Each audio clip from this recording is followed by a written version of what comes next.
Okay, we're recording. All right, very good.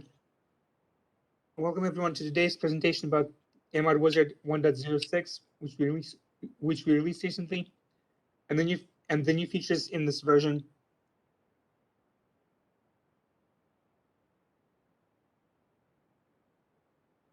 Here we're going to talk about 4 new features. One is that we can now create hourly files for NO2, which can be used as background data files for AERMOD. The next thing is that we've added an option to display multiple met stations at the same location. And we can now also process monitoring data files with multiple sets of data in them. And finally, we've updated our AERMOD model version to 1.1.2, which is the latest version from EPA. And we can also download the latest monitoring data from EPA.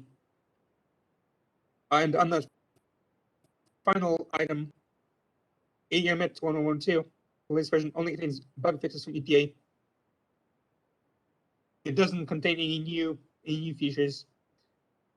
However, we have added this latest version to our AERMOD Wizard. All right, so for the first update, in previous versions, AERMOD Wizard has already been able to take an ozone data file, fill in any missing data that it has, or any missing hours, and create an hourly file that contains data for all hours throughout the year. Well, in version 1.06, we can do the same thing for NO2 data, for hourly NO2 data. All you do that is select an NO2 monitor. I click on it and select fill missing data. And now I'm going to go over to the program and actually show you how to do that.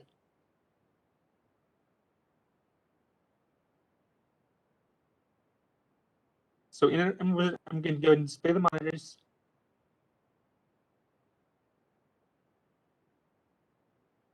And we see we have a monitor here for NO2, which already has several years of data downloaded. And when I right-click on the monitor, the new part that's now in version 106 is fill hourly file item. When I do that, I can select the year for which I want to fill data. Let's say it's going to be 2019. Now we can see that actually for some of the hours, we don't have any data, so it looks like the maximum concentration is 0. We don't have any data for these hours, although we have data throughout the year, but not for this hour 5 for several months. And I can confirm it by selecting a different item in the menu, which is the missing hours, or even better, the percent missing. And thus, for these hours, all the values are missing. We just have nothing there at all in the data file. So I'm going to do is actually go back to our concentration data. Right click on this gray cell at the very top left. Right click and say copy. Now I'll go to fill missing values. And this is very similar to how we do this for the ozone data. Right click and say paste. And now what this screen is saying is if I already have data in the file for, let's say, for this month and this hour, let's say June hour 2, this is going to be, if I already have data for that hour, that data will be retained. But if I don't have data, these are the values with which to fill in the missing values.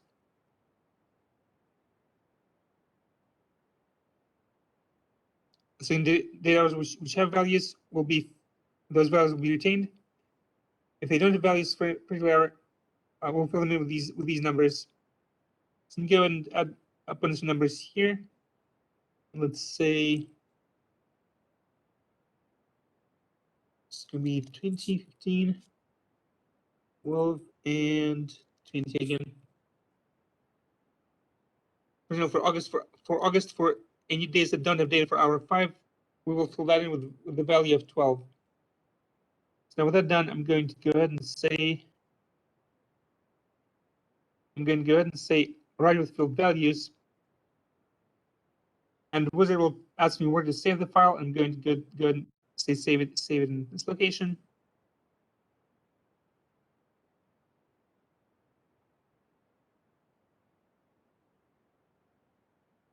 And if we look at the file,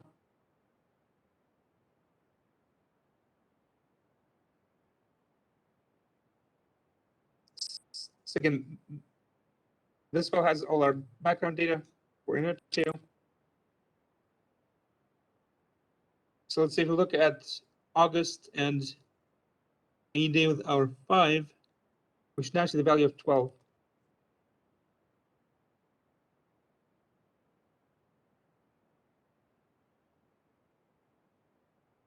Let's say August 13th, hour 5. Well, now the original file had no data there, but now we have the value 12, which we have filled in. So let's say the next day, in hour 5, here's our value that we used to fill it in.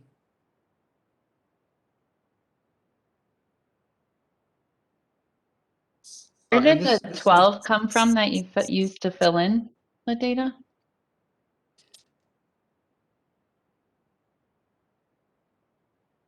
So that's just the value that I've put in here for the sake of an example. In a real life modeling scenario, you'd have to come up with a reasonable number to use to fill it in. It can be something like, for example, the average of the preceding and the following hour, or it can be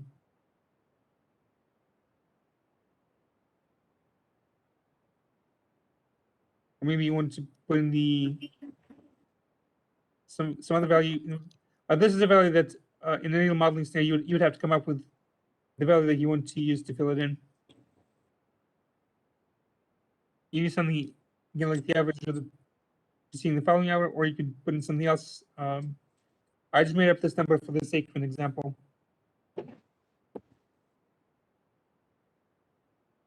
That's something you would have to determine which value you put in here. And again, if the original file has the value here already, that value will be used. Now, if we go to January, hour 5, let's see, day in January, let's see, day 4, hour 5. Well, that hour already has a value in the original file, so that will be used here. But the point is that the file that we create will now have values for all hours with no missing hours at all.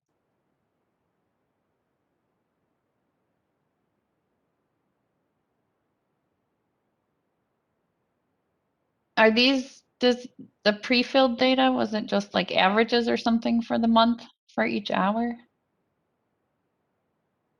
That it was showing? This isn't the average. This is the maximum concentration. Oh, the maximum for each hour? Okay. This is the maximum, yes. Okay. So I take the maximum that we had already and use that to fill in any missing values. Okay, perfect. Thanks. This goes to the maximum. This is maximum for that month and that hour. Let's say for October, hour 4. This 21 is the maximum concentration in any day in October in hour 4. So that's used to fill in the missing values.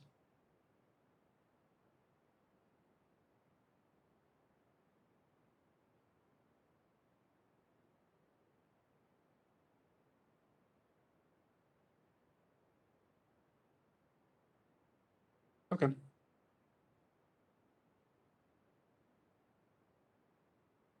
So the next new feature is that sometimes surface data stations can have stations in location, but can have different identifiers for different years of data.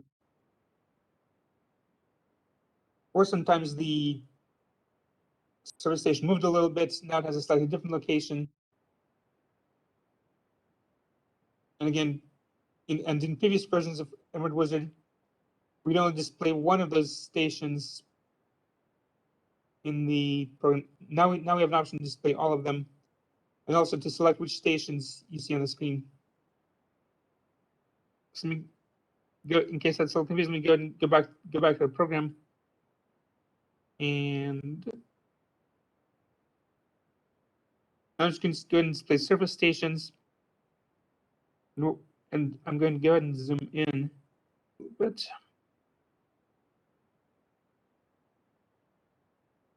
Here's our station using the test simplest Asheville Airport. And also this Macon County Airport on the a little bit to the west of it. So what we've added in version 106 is when you click options, we now have this new tab called surface stations. And you can select, what day we should display. Now we actually pulled this list of stations from the United States CPA from their database. And let's go and select the option for all stations. When we do that, we see, for example, this Macon County Airport. We actually have two stations there. One who's identified begins with 720. Another one uses A003. Now they're at the same location, but they have different years of data available. So one is just for 2013, the other has data through more recent here. So let's see if I want data for 2018. I would want to display the identifier for the more recent one. And if we go back to our options here and say display this first A question mark station, now display will be updated to display that station.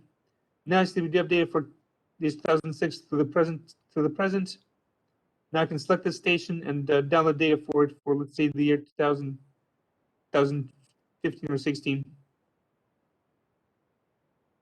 So in this case, we had two stations on our list. One has this more recent saved data. The other one has older saved data, 2006 through 2013.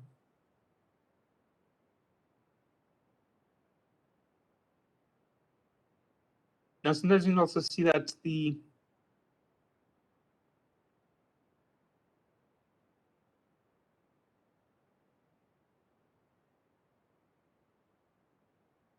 this just lets you see what stations are available.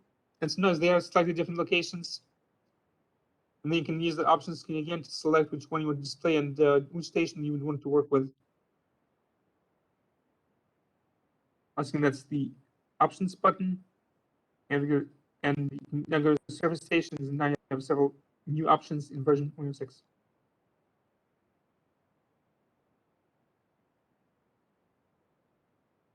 So that's for surface data.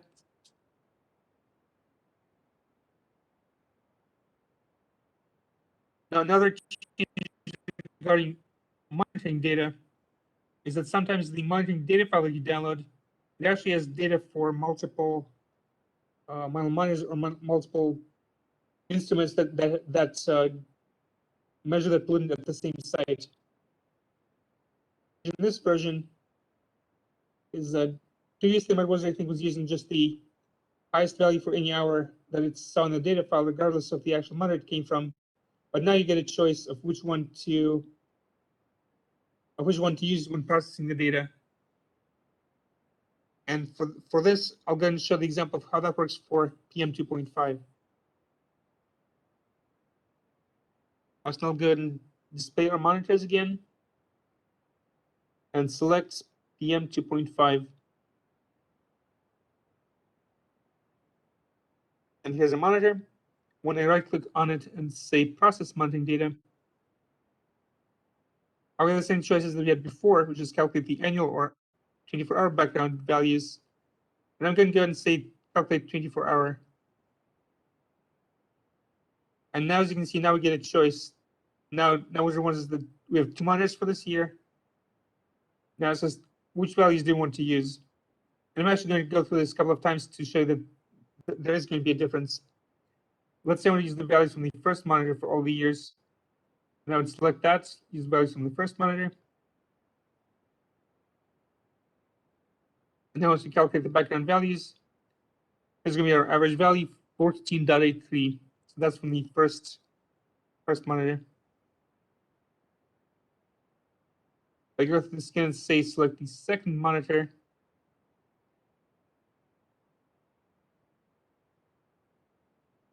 calculate the background values again. Now it's slightly different. It's 13.67. So since the PM 2.5 concentrations that were measured are slightly different. The monitors. Or you can also just use the highest value available for every year. When you do that, we actually get an even higher value there. So a higher value there. I think this means that we just use the highest concentration of any hour in that data file. So say you have monitor 1 and monitor 2, we just use the highest value every time, or the higher value every time. So this is the new option that we have in version 1.6, which is where now when you calculate the PM2.5, I believe this covers other pollutants as well, not just PM2.5, but now you get a prompt from Wizard asking you which value do I want to use. And you can go back and review the original downloaded data files to see if they do have multiple monitors, to see what those values are in the data files. So let's see if we use just the first monitor every time. And I actually mix and match and say use the first monitor there, use the second monitor for the next year, and use the first monitor again. Now we have our background values again. So now in version 1.0 says you do get that prompt and you do get that choice when you process monitoring data to calculate the 24-hour or annual background value. And then for other pollutants would be their respective averages, whether it's annual or 1 hour or some other average. You should also see that the prompt now in version 1.06. Just see which monitor do I want to use.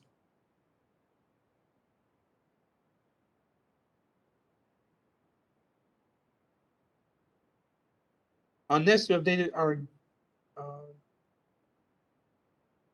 we've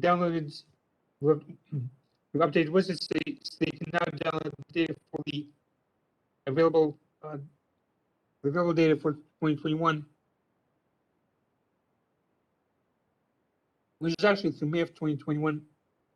And the EPA actually updates their monitoring data twice a year in May and November. And the latest update was in May 2021. So now we can download data for the year 2020, which will now have a full year of data. In the previous update in November of last year, just updated for November. Now it has the data for the full year 2020, and we can download data for 2021 as well.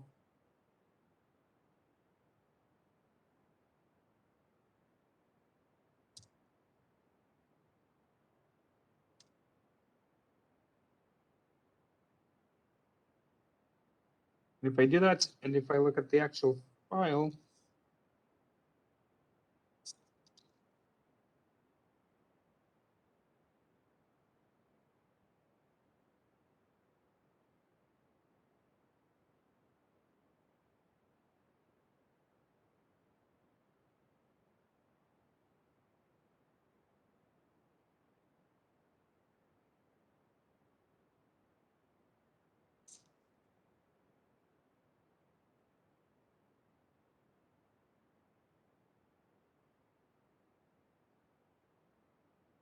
okay. If you look at the actual data file for PM 2.5, what's the data starting January and going through. Actually, it's going through February, so it looks like this particular site didn't collect data through May. It only has for February. But this is for PM 2.5. But for some of the other pollutants, we do actually have data available through April or May, depending on the pollutant. Now, with the next data update from EPA, we will have data definitely through the first half of the year and possibly through November, as well. Again, depending on the pollutant. But we did update Wizard now so you can download the available data for 2021 through it. And that's the end of our presentation. Thank you for attending, and go ahead and let me know if you have any questions.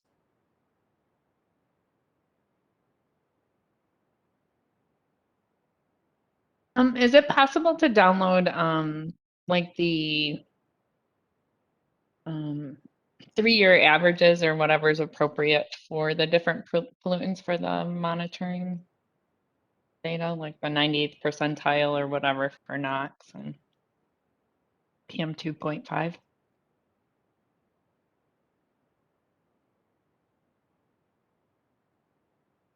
Well, going back to that example,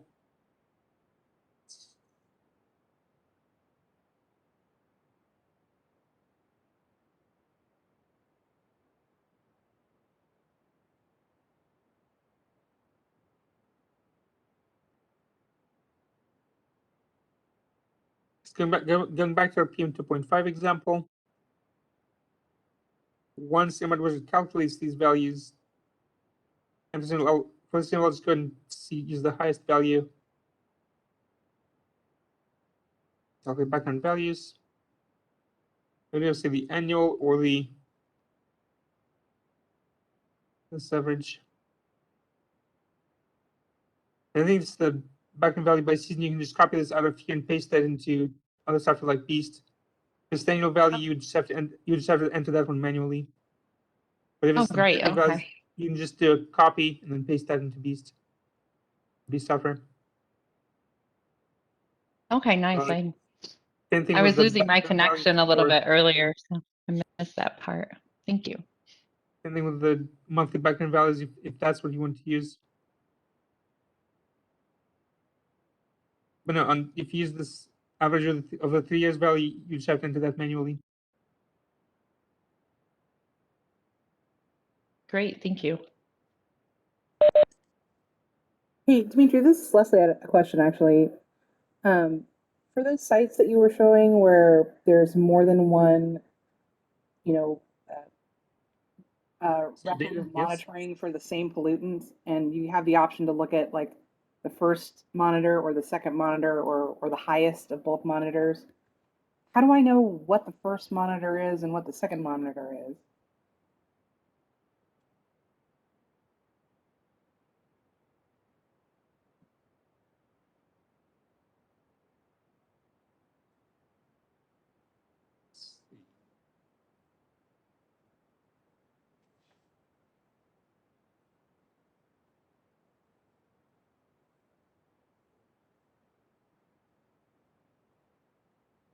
Okay, so this just has one value.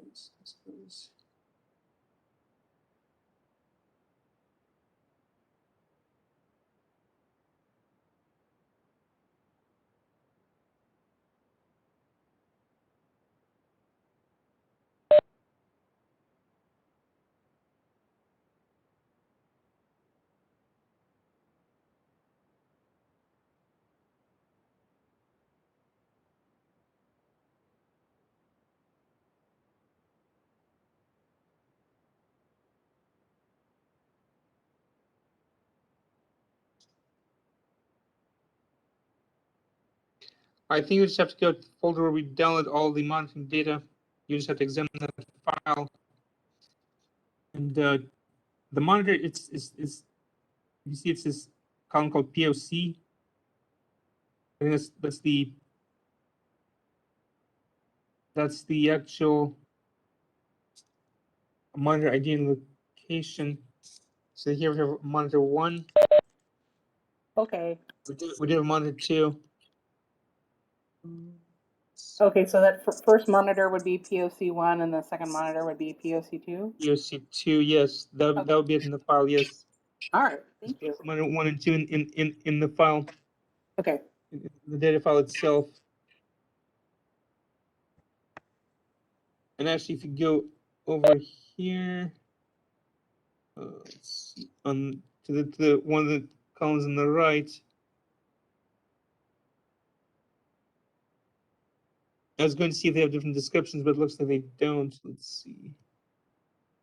This has the address for it.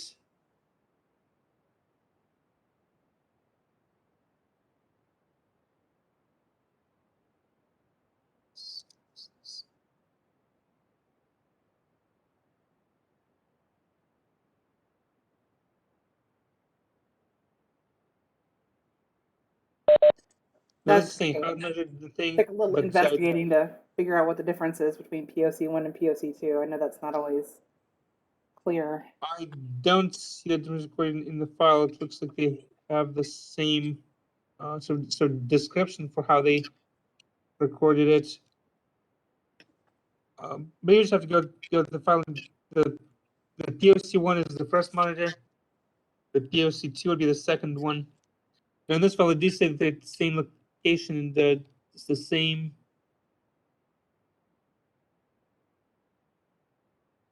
They're measuring the same thing and they're measuring it the same way. So it doesn't seem to be. You basically have to take a look at the file, and this POC1 is monitor 1, POC2 monitor 2 is monitor 2. And sometimes if you go over to that, they do possibly describe how the data were measured, and that might be different between the two monitors. When this file looks like they measured the M2.5 concentration the same way, that might not be the case for some other data files. Okay. Thank you. You just basically have to look at the file itself and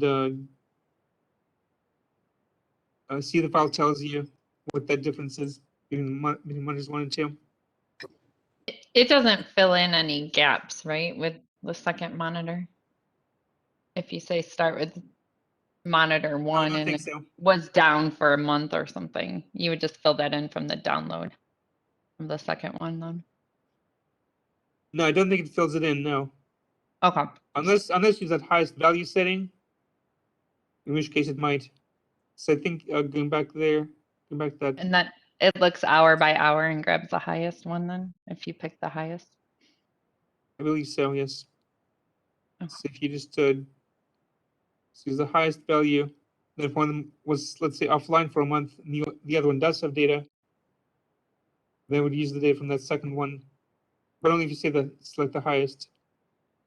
You always use the values from the first monitor, and if this one is offline for a month, then you'll just have a value of 0 for that month.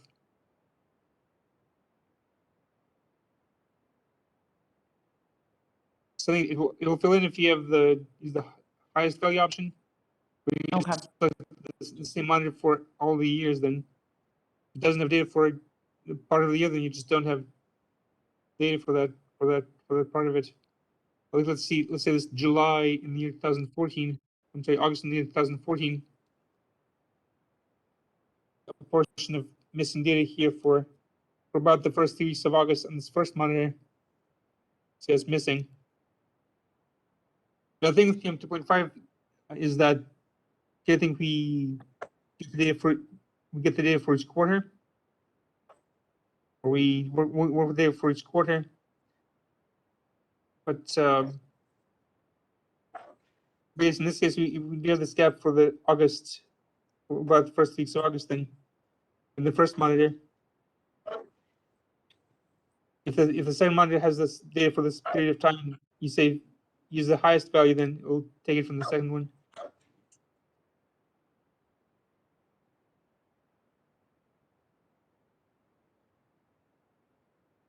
Thinking what exactly is monitor 1 and monitor 2? You just have to look at the file, data file itself to see if it tells you.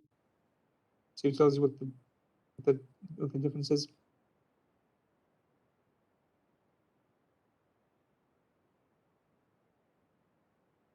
Okay, are there other questions?